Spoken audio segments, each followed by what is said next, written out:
प्रतिसाद व्यवस्थित त्या पद्धतीने मिळाला नाही. फक्त मिळाला. हो ना.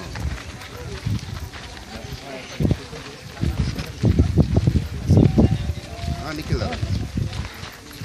हां अण्णासाहेब इथं मेहरगावला आलेले होते आणि हां त्यासाठी तुम्हाला ते भेटीसाठी त्यासाठी तुम्हाला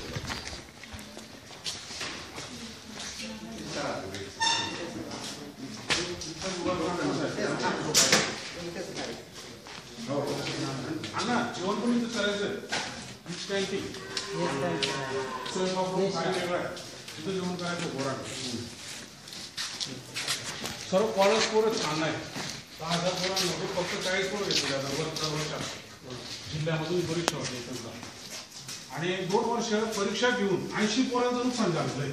फक्त खोल्या नसल्यामुळे झोपायला जागा नाही, शिकवायला रूम नाही.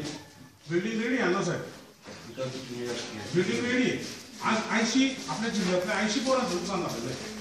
2 वर्षाचे बॅचेस कॅन्सल करणार. मॅडम आडू आडू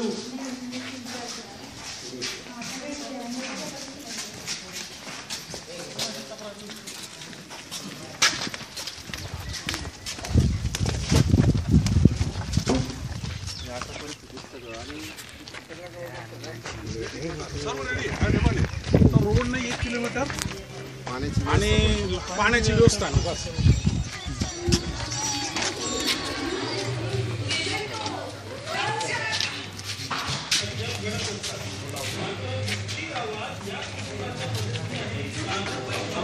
आता रविवार असल्यामुळे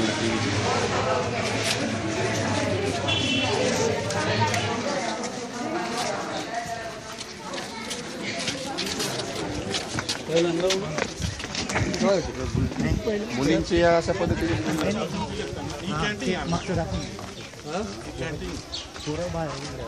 शौचालय 2 शौचालय फक्त बांधून आणि सगळी मुलं सगळी बाहेर शेतं जी आहेत त्या शेतांवर शौचासाठी जातात. मुलींच्या सोयी इकडे त्यांनी त्या याच्यात क्वार्टरमध्येच करून ठेवले. जे काही ठराविक शिक्षक राहतात तेही त्या बांधकामाचे जे क्वार्टर्स पडलेले आहेत ना जुने तिथे त्यांनी व्यवस्था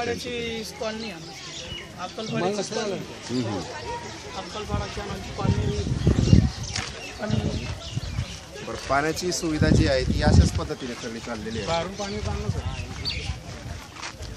इथं बाहेरून पाणी कुठे आणलं?